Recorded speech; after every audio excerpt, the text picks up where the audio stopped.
And we are back on the build phase. I'm Mr. Ben, and today we are going to talk about Mortal Kombat. Now, previously, I did a relatively lengthy discussion episode talking about things that we want to see from the Mortal Kombat set, themes that we hope Super Awesome Games hits, and that was with fellow Build Phase team member Jason Roosevelt, as well as Peter Heddles from the now defunct Team Attack podcast. Today, I am not going to be doing a similar thing because it is no longer speculative. We now have some actual Mortal Kombat cards that we can talk about, and I'm going to read these over and react to them. All of these cards were revealed at Midwinter. Shout out to Peter for yet another awesome year of Midwinter. From all reports, unfortunately, I wasn't able to attend this time around, but I hope to see everybody at a tournament later this year.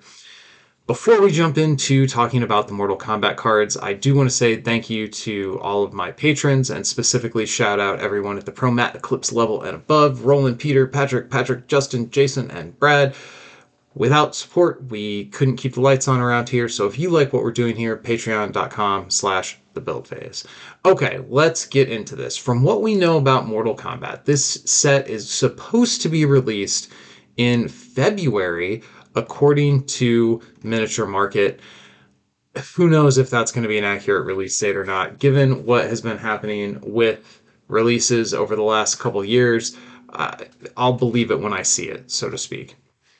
So one thing I was concerned about before I get into card specifics, and I think I mentioned this in the previous episode I did, or somewhere along the line, I mentioned that I was maybe concerned that Mortal Kombat as a property, in order to do it justice, the kinds of images and the types of language on the cards might push versus into a less child appropriate space.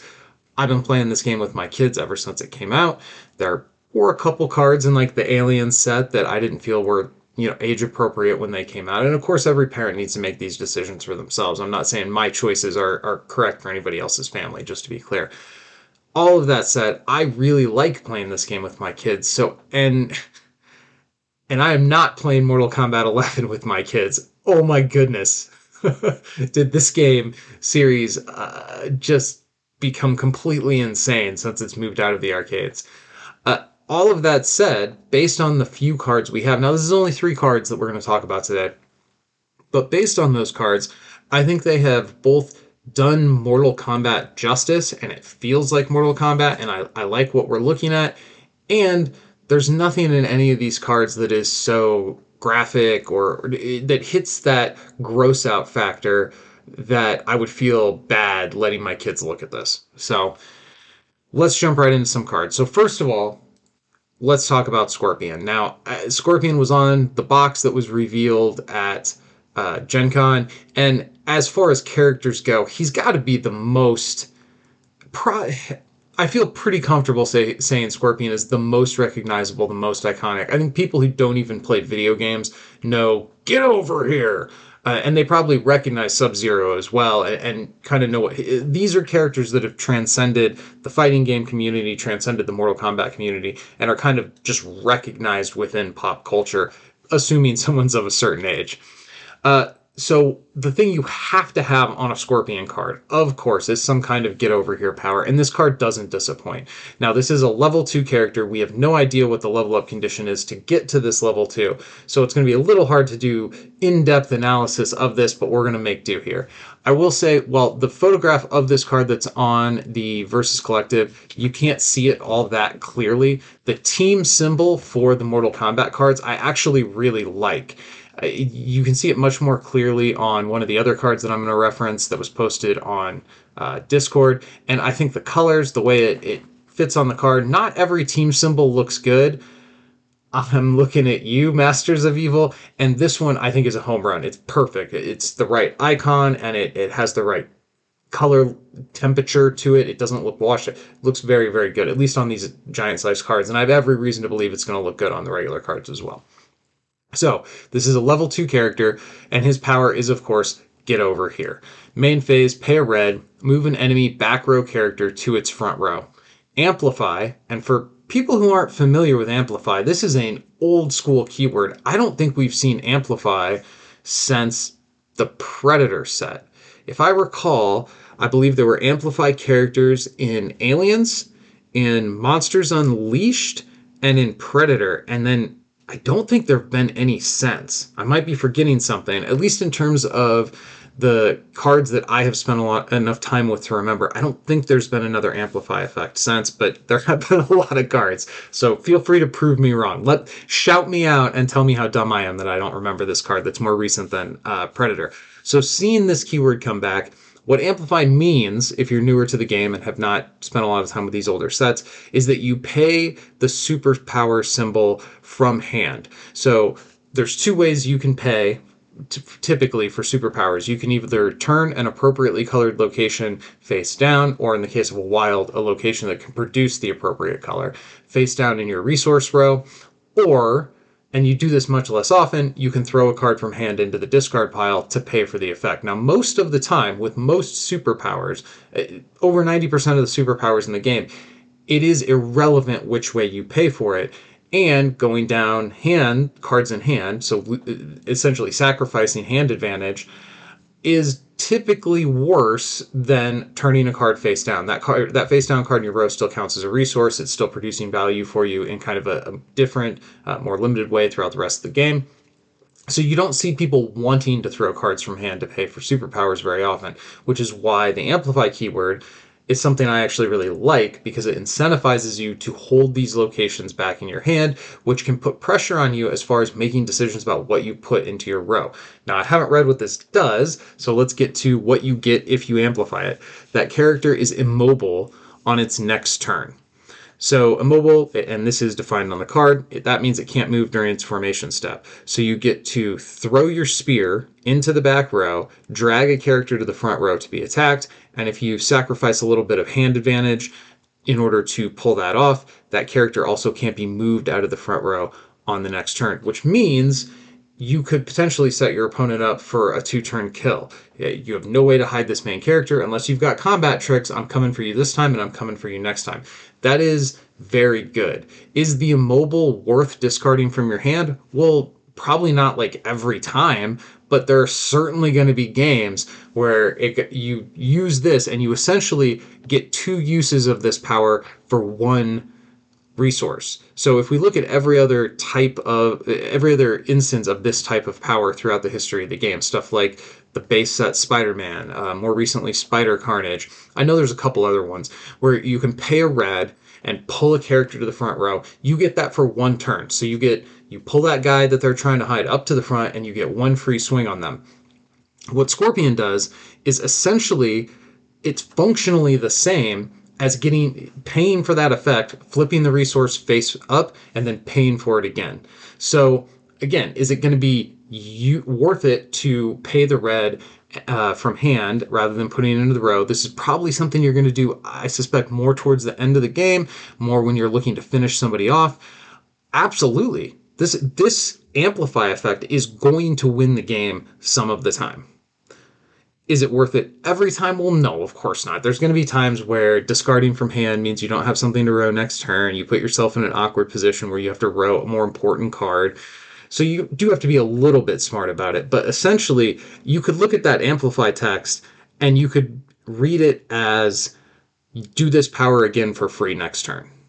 And in that case, I think it's pretty clear in a lot of cases, spending the red and essentially getting double use out of it by spending it from hand is certainly going to have some value.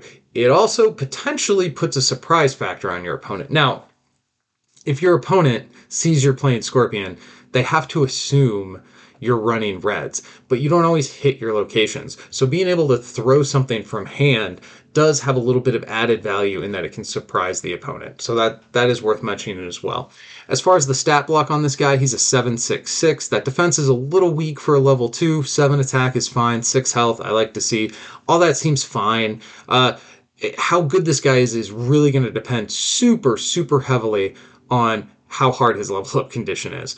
He does also have this power down at the bottom. Fatality, you're next.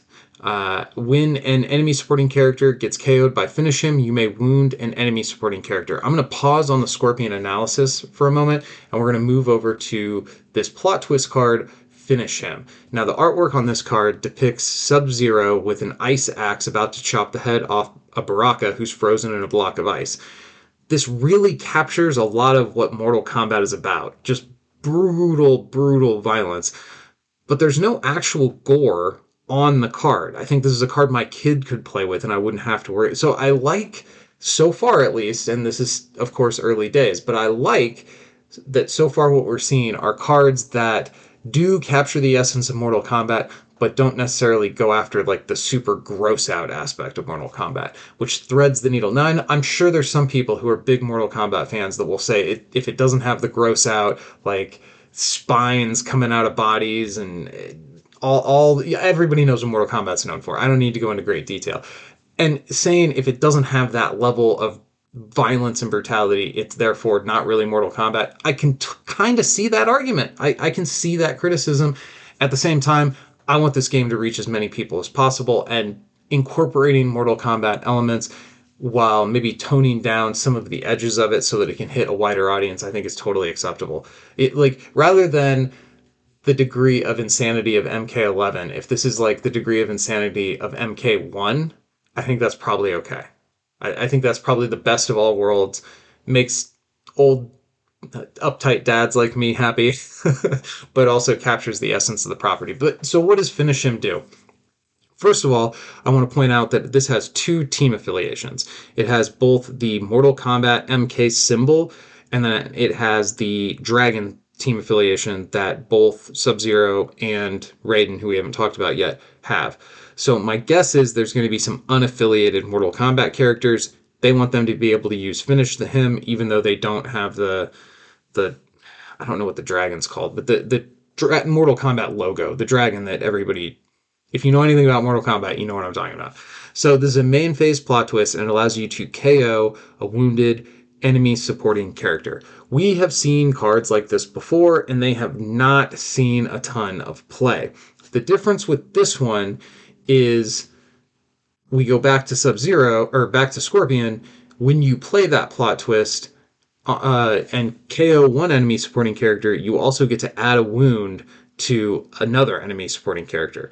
Now, based on how this is worded, I'm not sure that this is only going to check enemy supporting characters that get KO'd by Finish Him. It sounds like they're wording that in such a way that when your opponent uses Finish Him, it's not going to trigger your character's powers. Let me go back to Finish Him. Okay, so the Finish Him has to target an enemy, so you can't use Finish Him on your own characters, which is pretty typical for versus. There's not a lot of times where we have characters that let us do like bad things to people on our side. That's fine. Just trying to make sure that I'm clear on it. So you play this plot twist, you get to kill a thing that you only put one damage on, and then the fatality, your next power, lets you put a wound on another character, potentially getting 2 kills that turn.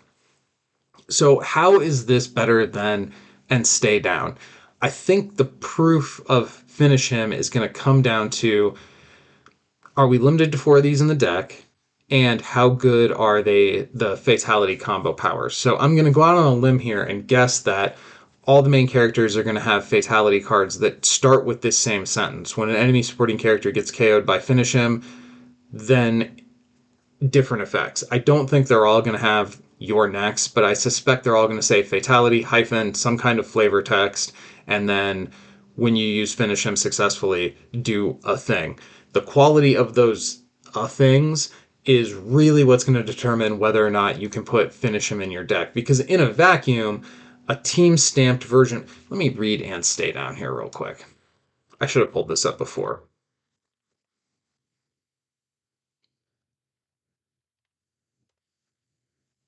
So my As I Recall and Stay Down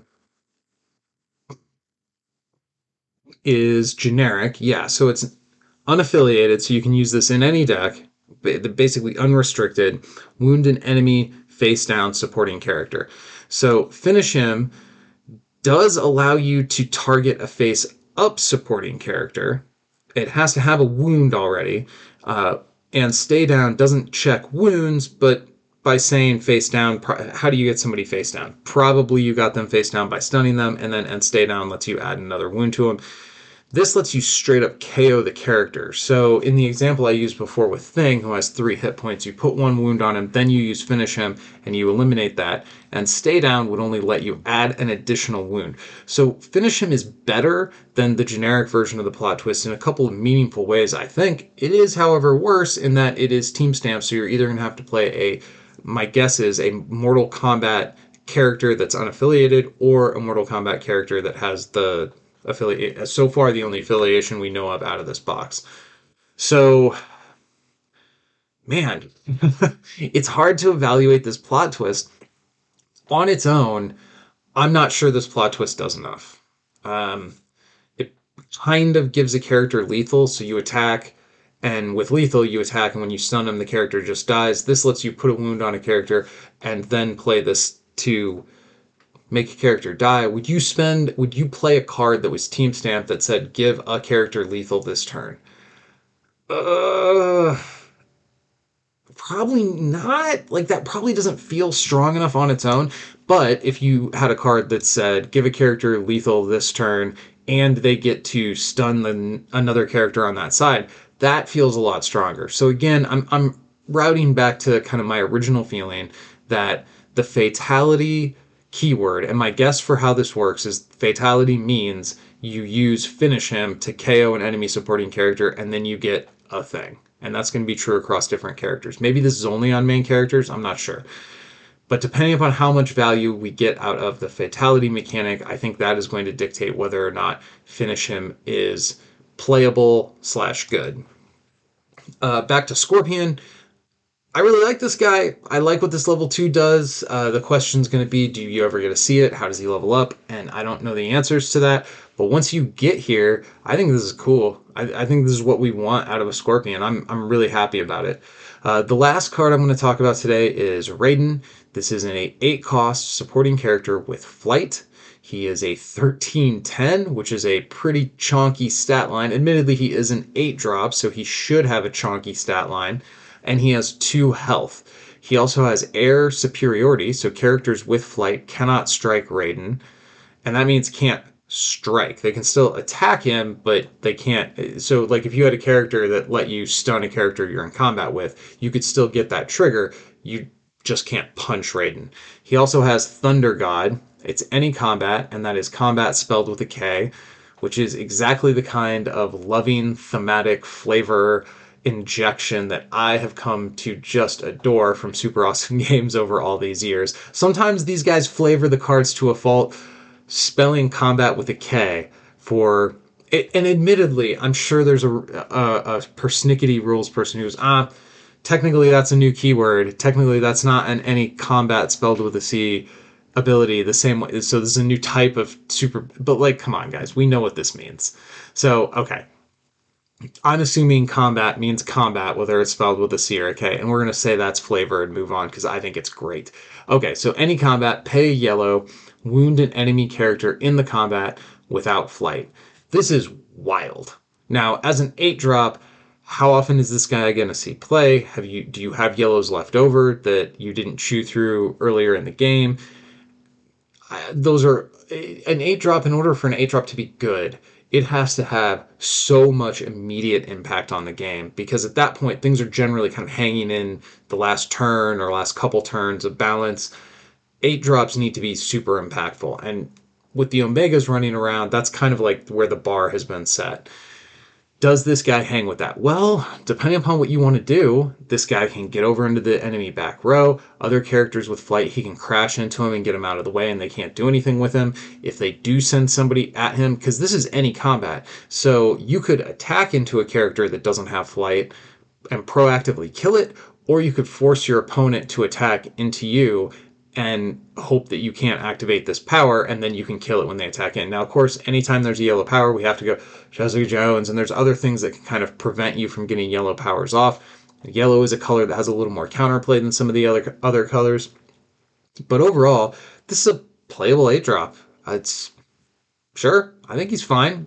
I like the card art. I like his powers. I like how powerful he seems. Like this is a big, is this gonna be a game changing card? Some of the time, yeah, some of the time you're gonna be in big trouble and you're gonna play this guy and he's gonna be impossible for your opponent to get through. He's gonna defend your main character for a turn or two while stacking some wounds, and he's gonna win the game for you. I think that's certainly a reasonable way to look at this guy. Now, of course, there's lots of counter. Anytime a card has words on it, there's counterplay for those words in this game. So this is not some unbeatable, insane. This isn't like a Dark Phoenix level of power. Of course, it's also not a 9 cost. Overall, I'm very happy with all three of these cards. Much happier with Scorpion and Raiden. I'm a little more lukewarm on the Finish and Plot Twist because I just, by itself, it's probably not good enough to make the cut in most decks. Within the Mortal Kombat framework, and this is something I think we should pay a little bit more attention to. So often, what we want to do is we want to take our cards that come in these new sets and then mix them with all the other cards in the game, which I want to do that too. That is, building decks is one of the funnest parts of being a. I also think there's some value. As much as the Battle Royale format kind of flopped with the community, I like playing these cards within the set that they came in. I think playing Buffy cards against other Buffy cards is really fun. I think that holds true for Aliens. Predator in particular was great in terms of how those teams were balanced. And the experience of, hey, let's buy this 200 card set. You get this brick, I get this brick. Let's build some decks and fight. That is not only a valid, but a really fun way to experience versus. So I think Mortal Kombat, maybe more than any of the other sets, is so well positioned for people to buy this box and split up the two bricks. I'm going to build with these guys, you build with the, and come together and have a great versus experience. And those kinds of players are going to start, hopefully, flooding into Discord and Facebook with questions that are probably going to seem a little silly for those of us that have been around all this time. And one of the things I love most about this community is how good we are at helping people who have maybe not the best understanding go from being a noob to an expert. And I'm looking forward to the kinds of people Mortal Kombat brings to our game because X-Files past its prime. I think Jason made this point when we talked about this before. Buffy, way past its prime. And also, on top of that, those sets don't have the same kind of like head-butting 1v1 sort of theme baked in the way a fighting game does. Like Mortal Kombat is a game where one person fights another person. Versus, I think at its peak, is a game where one person fights another. I know there's multiplayer and there's boss mode and other stuff. Those are fun, but that's not what I'm talking about. Our core versus experience is I like my main character is throwing punches at your main character and we're bringing up dudes to help us fight, but it's one versus one battler. Mortal Kombat is so not only is it still a hot property that's mega popular, it is so well suited to this card game. I just cannot wait. I feel like I'm fanboying too much here. Okay, I'm gonna take a breath, reset a little bit. I like all three of these cards a great deal. Again, some reservations about the plot twist, but more than just these cards, I am excited for Mortal Kombat as a property to enter the Versus universe. And I just absolutely cannot wait. I hope this February release date is something that they actually hit and that we can go from speculating about the kinds of new players this property might attract to our game to welcoming those new players into our game within the next few weeks. That's something I'm really excited for. All right, till next time, I'm Mr. Ben. This has been the Build Phase. Go win some games.